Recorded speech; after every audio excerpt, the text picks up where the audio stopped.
नमस्कार दोस्तों, आज की न्यूज में आपका स्वागत है। दोस्तों, पिछले कुछ सालों में एक देश जो भारत के सबसे ज्यादा करीब आ गया है और भारत भी जिसकी हर संभव कोशिश करने के लिए तैयार रहता है, उस देश का नाम है आर्मेनिया।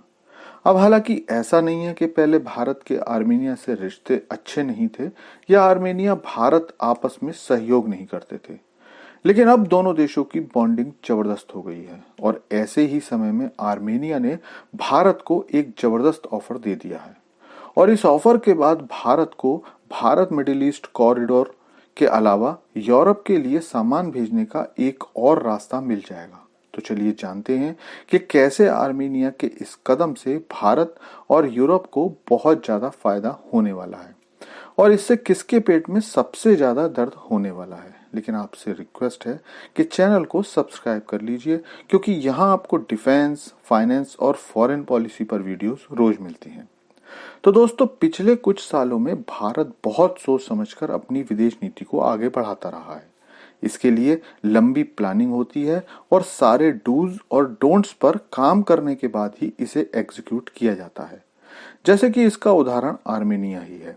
कुछ साल पहले आर्मेनिया के भारत से संबंध ठीक ठाक ही थे, लेकिन फिर भारत ने अपनी जरूरत को देखते हुए आर्मेनिया से संबंध बढ़ाना शुरू किया। इसके लिए आर्मेनिया की जरूरत को समझा गया कि आर्मेनिया को अपने पड़ोसी अजरबैजान से हमेशा खतरा रहता है। इन दोनों देशों के बीच संबंध उतने ही खराब हैं जितने कि भारत और पाकिस्तान के बीच। पिछले 4 सालों में ही अजरबैजान आर्मेनिया पर 2 बार हमला कर चुका है और आर्मेनिया की बहुत सारी जमीन पर कब्जा भी कर लिया है। एक हफ्ते पहले ही आर्मेनिया ने फिर आशंका जताई है कि आर्मेनिया पर अजरबैजान फिर से एक लड़ाई थोप सकता है। मतलब फुल स्केल वार का डर फिर से आर्मेनिया को सता रहा है। और उसके बाद भारत ने आर्मेनिया को न केवल कूटनीतिक मदद की बल्कि हथियार भी दिए, क्योंकि हथियार बेचने का मतलब यह है कि दोनों देशों का एक दूसरे पर बहुत पक्का विश्वास है और रिश्ते सालों साल चलेंगे। और इसी को देखते हुए अब आर्मेनिया ने भारत को ऑफर दिया है कि वो आईमैक के अल्टरनेट रूट के लिए आर्मेनिया का इस्तेमाल कर सकता है। क्योंकि अगर आप आर्मेनिया की ज्योग्राफिक पोजीशन को देखोगे तो आर्मेनिया यूरोप में एंट्री के लिए बहुत अच्छा रास्ता है, जिससे यूरोप और भारत दोनों का फायदा हो सकता है।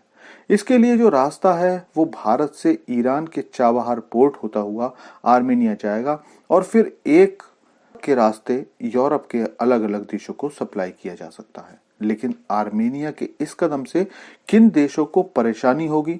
तो सबसे ज्यादा परेशानी तो अजरबैजान को होगी, क्योंकि आर्मेनिया का व्यापार बढ़ने से आर्मेनिया डिफेंस पर और ज्यादा खर्चा कर पाएगा और ज्यादा मजबूत हो जाएगा, जो अजरबैजान के लिए अच्छी बात नहीं है, क्योंकि कमजोर आर्मेनिया पर ही अजरबैजान अपना रोब जला सकता है।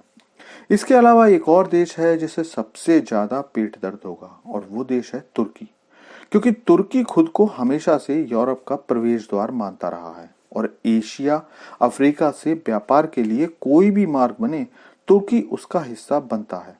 लेकिन भारत और अमेरिका ने जो आईमैक प्लान बनाया था उससे तुर्की को बिल्कुल अलग रखा था।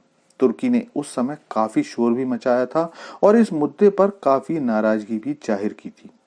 और भारत ने अब अगर दूसरा अल्टरनेट रास्ता तैयार किया जिसमें तुर्की की हिस्सेदारी नहीं होगी, तो तुर्की फिर से खुद को अलग थलग समझकर चीखेगा, चिल्लाएगा। लेकिन क्या भारत इस पर किसी देश की सुनेगा? बिल्कुल भी नहीं, क्योंकि आर्मेनिया के साथ समझौते के बाद भारत अपना सामान आर्मेनिया होते हुए जॉर्जिया और रूस के साथ साथ सेंट्रल एशिया और यूरोप को भेज सकता है। और इस रास्ते में जो भी देश हैं उनसे भारत के हित टकराते भी नहीं हैं। सभी देश भारत के मित्र देश हैं, जबकि तुर्की पाकिस्तान के मित्रों में से है। ऐसे में भारत तुर्की को साइडलाइन करके ही आने वाले समय के लिए अपने प्लान बनाएगा। लेकिन इस मुद्दे पर आपकी क्या राय है, कमेंट करके बताइए। Thanks for watching video.